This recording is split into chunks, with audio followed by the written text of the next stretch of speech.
Bem-vindo ao nosso curso bíblico de Gênesis a Apocalipse. Hoje nós estaremos dando continuidade ao estudo do capítulo 3 do livro de Gênesis.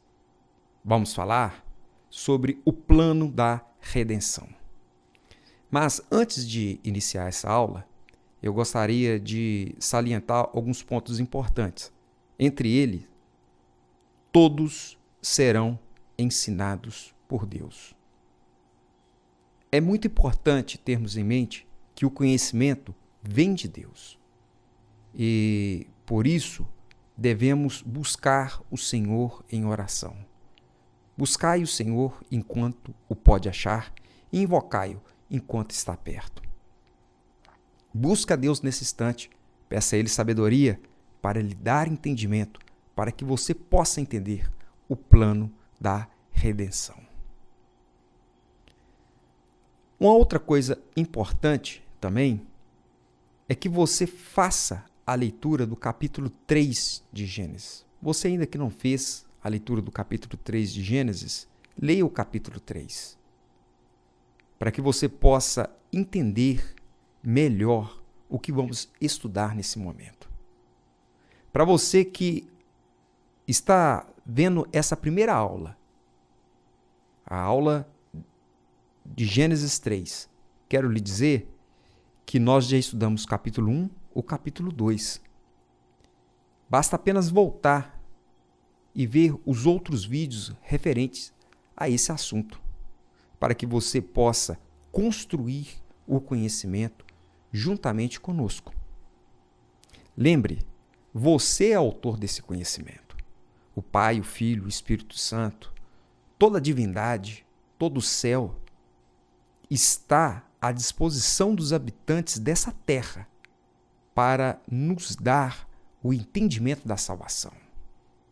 Por isso, devemos dedicar tempo para a construção desse conhecimento. Busquemos do Senhor força, sabedoria, para que do alto possamos ter o conhecimento de Deus para a nossa salvação. Nós vamos então, nesse momento, iniciar o estudo do plano da redenção. Mas antes de falar da redenção, o último verso de Gênesis capítulo 3, no versículo 24, diz assim: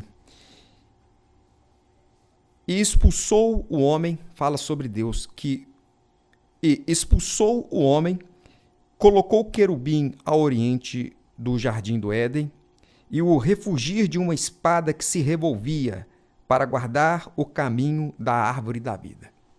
O texto diz que o homem foi expulso do jardim e foi colocado um anjo com uma espada desembainhada, e essa espada era uma espada de fogo para guardar o caminho da árvore da vida. Irmãos, qual é o significado dessa espada de fogo?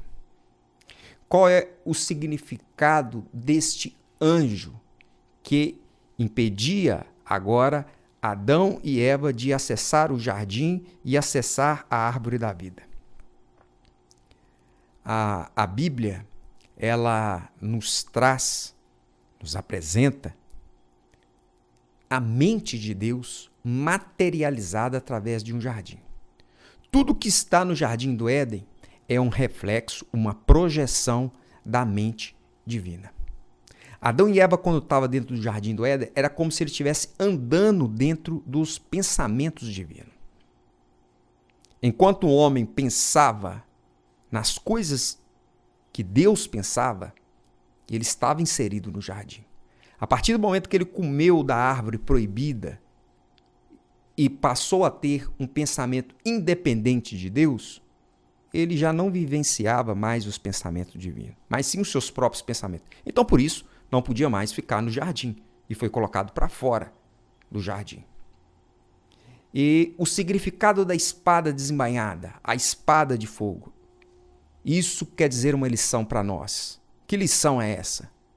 É impossível ao homem, por si mesmo, pelos seus próprios esforços, voltar a pensar da forma que Deus pensa.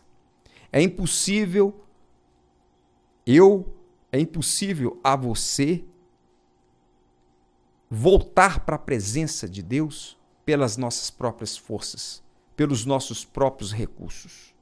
A nossa justiça própria, justificação própria, as nossas tentativas não passa de trapos, não passa de imundícia diante de Deus.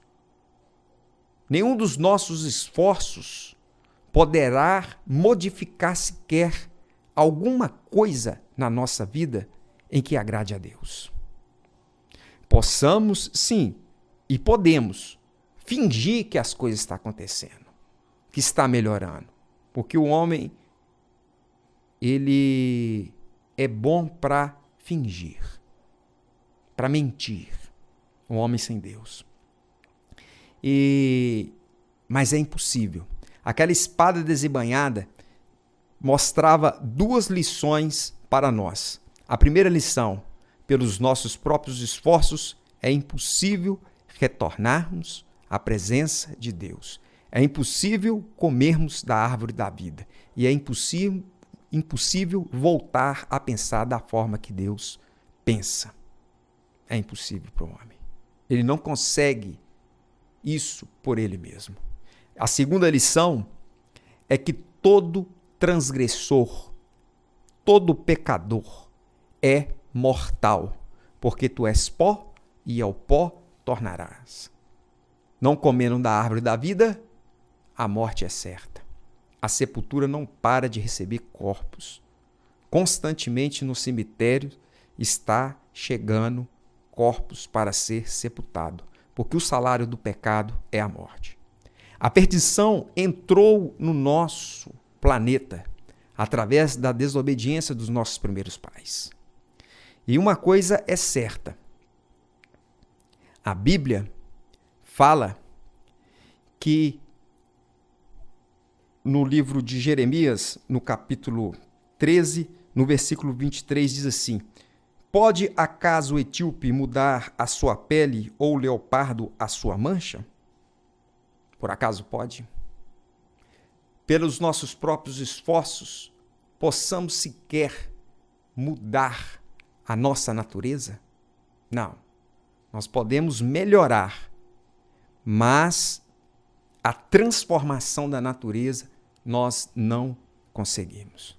Ainda que eu possa passar uma tinta no meu cabelo, daqui uns dias, por mais caro que seja essa tinta, o meu cabelo voltará à cor natural, original.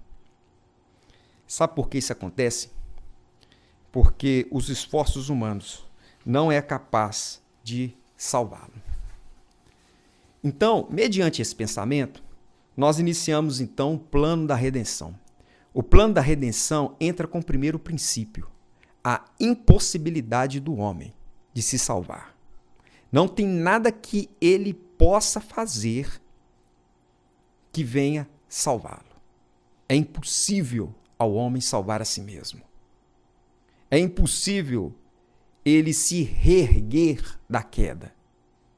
Não consegue. Então isso é a representação do anjo com a espada desembainhada, mostrando a impossibilidade humana de voltar por si próprio à presença de Deus restaurado. Não consegue. Não consegue. Então, mediante essa situação, Adão e Eva estavam perdidos, e perdidos para sempre.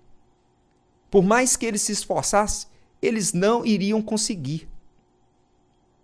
E no livro de Gênesis, no capítulo 3, versículo 15, quando o Senhor Deus deu a sentença sobre a serpente, e atrás da serpente estava Satanás, que havia manipulado toda aquela situação para enganar Adão e Eva, o Senhor Deus disse as seguintes palavras, em Gênesis capítulo 3, no verso 15. Diz assim: porei inimizade entre ti e a mulher, entre a tua descendência e o seu descendente. Este te ferirá a cabeça e tu lhe ferirás o calcanhar. A primeira coisa que a Bíblia diz é Deus que vai colocar a inimizade entre a igreja, entre a sua igreja representada aqui por uma mulher, que representa aqueles que querem ser governados por Deus, e contra aqueles que querem ser governados por Satanás. O prazer nas coisas de Deus faz com que a gente passe a ter nojo das coisas do diabo. Passa a ter prazer, amarás o Senhor teu Deus de todo o coração, alma, entendimento, pelo poder que vem de Deus. Isso é possível hoje ao homem. E quando nós amamos as coisas de Deus, passamos a odiar aquilo que não é de Deus. Da mesma forma, aqueles que amam as coisas contrárias a Deus, não gostam das coisas de Deus. Então, por isso que haverá essa inimizade. Uma outra forma bem clara, não tem como. Irmãos, presta atenção nisso que eu vou falar nesse momento. Não tem como agradar dois senhores ao mesmo tempo. Não tem como. Ou você há de servir um, ou há de servir o outro. Mas lembre-se, toda vez que nós sentimos vontade de fazer a vontade de Deus, de servir a Deus, isso não vem de nós, isso vem de Deus. Porque é o Senhor que coloca em nós a inimizade no governo de Satanás. É Ele que coloca em nós. No livro de Efésios, capítulo 2, verso 8 e verso 9, diz assim: porque pela graça sois salvos por meio da fé. Isso não vem de vós, isso não vem de mim e nem de nós. Não vem de vós, é dom de Deus, não vem das obras para que ninguém se glorie. Não vem de nós, é de Deus. Por isso que o Senhor diz, eu que vou colocar em você a inimizade entre as coisas do maligno, entre os seus descendentes, entre aqueles que praticam as coisas que não é de Deus. O amor de Deus, quando está no nosso coração, nos revela a sua vontade e nos dá prazer em fazer aquilo que o Pai faz. Os seus mandamentos, os mandamentos de Deus, é a expressão exata dos seus pensamentos. É a expressão exata dos seus pensamentos. O homem tinha expresso no Éden os pensamentos divinos. Entre eles, a própria lei de Deus, que dizia para o homem para não comer da árvore proibida. E uma sentença que no dia que comer, certamente morreria. Esse pensamento divino hoje, ele é expresso através das suas leis, dos 10 mandamentos. Se a gente fosse falar aqui os 10 mandamentos da lei de Deus, literalmente nós iríamos falar dos pensamentos divinos, que resume em amar a Deus sobre todas as coisas, nos 4 primeiros mandamentos, e nos 6 últimos mandamentos, o próximo como a ti mesmo. Sendo que toda a lei fala do pensamento divino, e o pensamento de Deus é amor, porque Deus é amor. Por isso que a lei fala do amor, porque a lei é a expressão exata do seu pensamento. Irmãos, em Filipenses, no capítulo 2, versículo 13, diz assim, porque é Deus que efetua em vós tanto o querer como o realizar, segundo a sua boa vontade. É Ele que opera, Ele que realiza em nós o querer e o efetuar. Não é eu mesmo, não é você e nem eu que conseguimos realizar isso.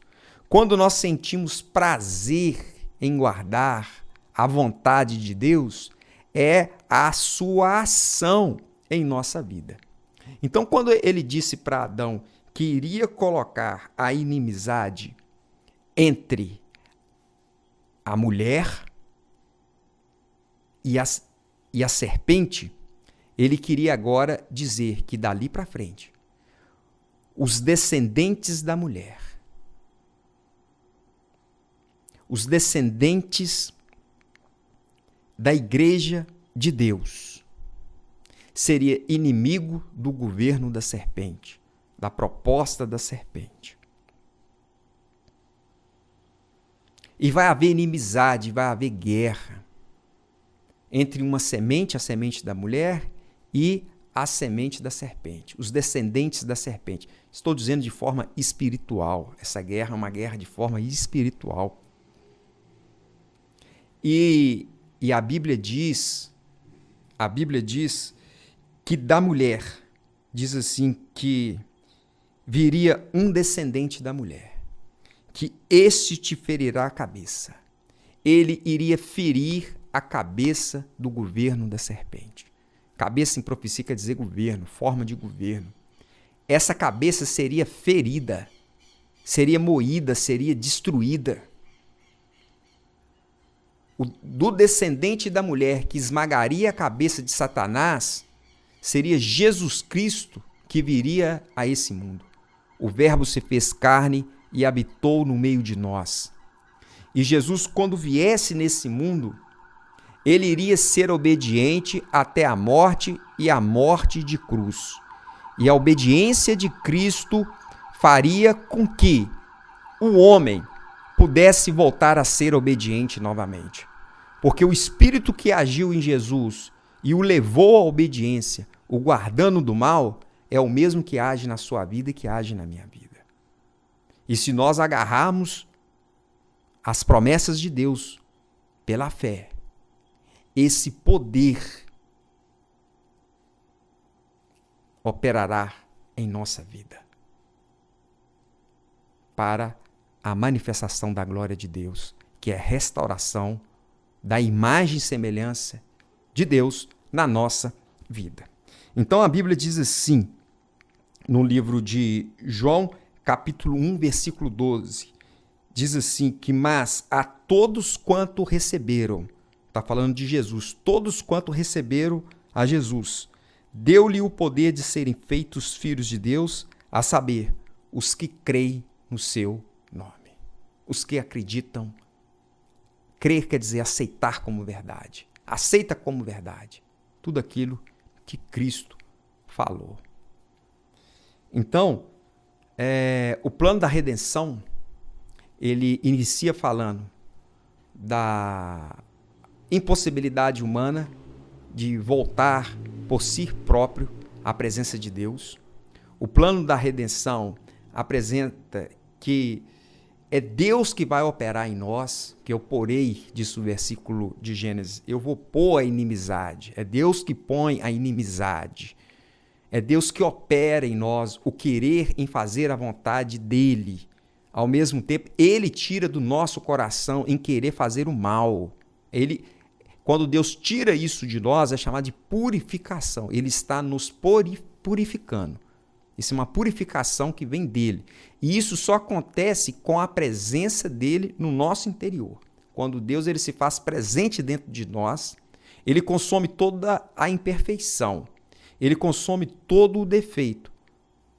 A presença dele é capaz de fazer isso. Por isso que nós devemos sempre buscar a presença de Deus para a nossa vida.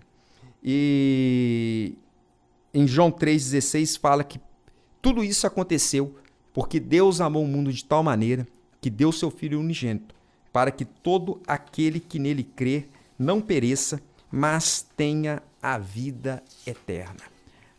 O objetivo de Deus é nos dar a vida eterna que se encontra no seu Filho. Como esse plano se desenvolveu? Primeira coisa que nós devemos entender, esse plano ele não foi montado no momento da queda.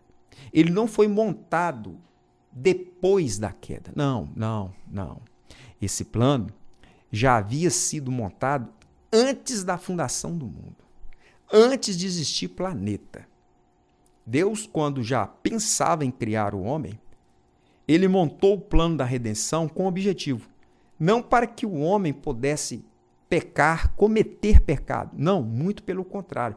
Mas caso o homem, porque o homem teria o livre-arbítrio, ele decidisse em desobedecer, existiria um plano não para acoitar, proteger ou tampar a desobediência do homem. Não, mas teria um plano que daria ao homem uma nova oportunidade, não pela própria força do homem, mas pelo alto preço que seria pago por Deus, para que o homem pudesse voltar à sua presença novamente. A sua presença novamente. No livro de 1 Pedro, no capítulo 18, o versículo 20 fala sobre o sangue de Cristo conhecido com efeito antes da fundação do mundo. O apóstolo, ele especifica que o sangue de Cristo ele já era conhecido com efeito antes da fundação do mundo. Antes. O plano da redenção, ele se desdobrou depois que o homem cometeu pecado comendo do fruto proibido. Mas já havia sido planejado por Deus, montado por Deus, antes da terra ser criada. Isso demonstra o amor de Deus por mim e o amor de Deus por você. Em que Deus, ele planejou a salvação para nós antes mesmo do mal se manifestar. É um Deus de providência. Apresenta a Deus como um Deus de providência. No livro do Apocalipse, no capítulo 3, no versículo 8, fala sobre o cordeiro que foi morto desde a fundação do mundo. Esse cordeiro que foi morto desde a fundação do mundo, em Gênesis 3, versículo 21, fala assim que e fez o Senhor Deus vestimenta de pele para Adão e sua mulher e os vestiu. Essa pele, Deus tira aquela roupa com materiais vegetais de figueiras que os homens haviam feito, representando ali sua própria justiça, e Deus agora coloca roupa com vestimenta de pele. Sabe por que foi com vestimenta de pele? Porque naquele dia morre o primeiro cordeiro. Morre o primeiro cordeiro. Sem derramamento de sangue não há remissão de pecado. O salário do pecado é a morte. Por que o homem não morreu sendo pecador diante da presença de Deus? Porque Deus fez uma vestimenta de pele para ele. No lugar daquele momento de Adão e Eva morrer, o cordeiro morreu. Ali já apresentava a misericórdia de Deus. A misericórdia de Deus. O único bem que o homem conheceu na desobediência foi o amor de Deus revelado através da graça e da misericórdia. Da graça e da misericórdia. Na desobediência, o homem conheceu um lado de Deus que ele não conhecia. Ele não conhecia. E agora começou essa parte oculta de Deus ser manifesta, ser apresentado não somente para Adão e Eva, mas também para todo o universo. Deus agora apresenta para Adão o plano da redenção e fala com Adão assim: olha, Adão, você quer voltar novamente para o jardim do Éden? Imagina Adão e Eva fora do jardim, expulso do jardim, triste. Senhor, tudo que o Senhor pedir nós faremos. Nunca mais vamos voltar a comer do fruto, e o homem pecador é cheio das promessas, né? Cheio das promessas. E Deus agora pergunta para Adão e Eva: vocês querem voltar para o jardim do Éden?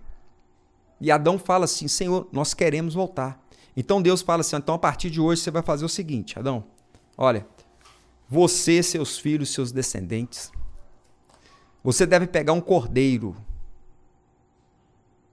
Você deve colocar a mão sobre a cabeça do cordeiro. Não pode ter nenhuma mancha esse cordeiro. Você deve colocar a mão sobre a cabeça do cordeiro e contar tudo de errado que você fez.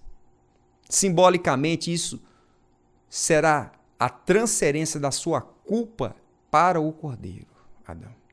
Depois você deve pegar, Adão, uma pedra afiada, como se fosse uma faca, né? Uma lâmina de pedra, e deve passar na garganta do cordeiro. E o sangue do cordeiro deve ser derramado. Adão não conhecia o que era a morte. Ele não sabia o que era tirar vida de uma criatura. Agora, as suas próprias mãos deveria matar um animal inocente. E Deus falou com Adão assim, e na hora que aquele sangue estiver escorrendo, Adão, você observa aquela cena. Porque aquele animal está morrendo no seu lugar, no lugar da sua descendência, no lugar da sua família, de todos aqueles que acreditarem em mim daqui para frente. Aceitarem o plano da redenção. Porque esse cordeiro, ele representa o meu filho que virá aqui nesse mundo. Ele vai tomar o pecado de toda a humanidade e ao invés de vocês morrerem eternamente, ele irá morrer no lugar de vocês, dando o direito à ressurreição no último dia e ao retorno ao jardim do Éden para comer novamente da árvore da vida e ter direito à vida eterna. E ali foi apresentado, então, esse plano para Adão e para Eva. Aquele cordeiro que Adão matou, aquele cordeiro que os descendentes de Adão mataram,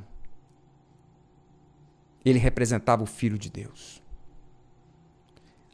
Ele tomou sobre si as nossas dores. No livro de Isaías, no capítulo 53, vocês podem ler o livro de Isaías 53, capítulo 53 todo. É bom que você faça a leitura. Mas eu vou ler algumas partes pontuais aqui que Isaías, o profeta, ele se referiu a Cristo quando ele viesse aqui nesse mundo. Fala assim, em Isaías capítulo 53, versículo 4, fala assim, que certamente ele tomou sobre si as nossas enfermidades e as nossas dores. Versículo 5 fala assim, e foi transpassado pelas nossas transgressões e moído pelas nossas iniquidades. O castigo que nos traz a paz estava sobre ele e pelas suas pisaduras fomos sarados. Ele tomou sobre si o meu pecado, o meu lugar. Aquele lugar na cruz, ele pertencia a você. E sobre aquela cruz maldita, ele se fez maldição por nós. Ele tomou o nosso lugar ali. Fala assim, que o castigo que nos traz a paz estava sobre ele. O castigo que nos traz a paz é a transferência. Foi tirado de nós e colocado nele. O verso 6 fala assim, que o Senhor fez cair sobre ele a iniquidade não só do irmão Simon, não só de você, mas fala que é de todos nós. Caiu sobre ele. E sabe qual foi o comportamento dele? O versículo 7 fala assim, como cordeiro foi levado ao matadouro e como ovelha muda perante os seus tosqueadores, não abriu a boca.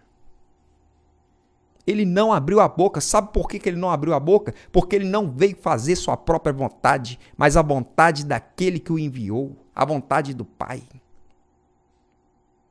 Ninguém tinha poder de matar a Jesus. Quem assinou a sentença de morte de Jesus, sabe quem foi que assinou a sentença de morte? Não foi Pôncio Pilatos, não foi Herodes, não foi nenhum monarca dessa terra. Quem assinou a sentença de morte de Cristo foi o Pai. E sabe por que o Pai fez isso? Em João 3,16 fala que Deus amou o mundo de tal maneira que ele entregou o seu Filho unigênito para que todo aquele que nele crê não pereça, mas tenha a vida eterna. Isso é chamado do conselho de paz. É a demonstração de que Deus, ele é amor. No livro de Isaías, no verso 11, fala que Cristo esse cordeiro via o resultado do seu sacrifício. No verso 11 fala assim: ele verá o fruto do penoso trabalho de sua alma e ficará satisfeito. Ele ficará satisfeito. Diz que o meu servo, o justo, com seu conhecimento, justificará muitos, porque a iniquidade deles levará sobre si. Cristo, justiça nossa, ele justificaria muitos por esse sacrifício. O verso 12, ele fala, na parte do verso 12, ele diz assim: porque derramou a sua alma na morte, foi contado com os transgressores, contudo levou sobre si o pecado de muitos, e pelos transgressores intercedeu. Até na hora da sua morte, Cristo intercedia. A expressão do amor de Deus revelado no seu Filho. Revelado no seu Filho. O plano da redenção, ele tem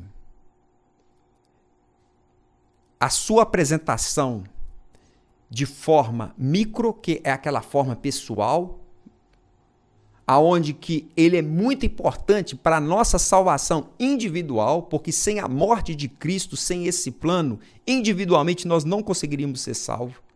E uma forma macro, Jesus morreu por todos, não só por eu. Por isso que nós podemos pregar o evangelho para outras pessoas, podemos falar com outras pessoas sobre Jesus Cristo, sobre esse plano da redenção e que existe salvação através da crença no Filho de Deus, porque a Bíblia diz que, mas a todos quanto receberam, deu-lhe o poder de serem feitos filhos de Deus, a saber os que creem no seu nome. Aquele que crer e for batizado, a Bíblia diz, será salvo. Crê no Senhor Jesus e será salvo tu e tua casa. O justo viverá pela fé. Irmãos, essa salvação é para todos. A salvação é para todos. Mas ao mesmo tempo que a morte de Jesus, ela purifica todos aqueles que creem, não importa qual seja o seu pecado, a mancha que ele criou, qual seja a proporção, diz que onde abundou o pecado, superabundou a graça de Deus. Superabundou a graça de Deus. Por que isso aconteceu? Diz assim que no livro de 1 João 3:8, para isso se manifestou o Filho de Deus, é para destruir as obras do diabo. Destruição completa das obras do diabo. Isso seria o esmagamento do seu governo aqui nessa terra. Cristo esmagaria a sua cabeça, sua forma de governo aqui nesse mundo, restaurando o homem à imagem e semelhança de Deus através da presença de Cristo pelo Espírito Santo no interior do homem. Quem tem um filho tem um pai. Emanuel quer dizer Deus conosco. Deus volta a habitar a humanidade novamente através desse sacrifício. Deus volta com a sua habitação no homem, tornar o homem caído um templo para a sua morada, um templo para Deus, casa de Deus, habitação divina. Deus abençoe você, sua família e bons estudos.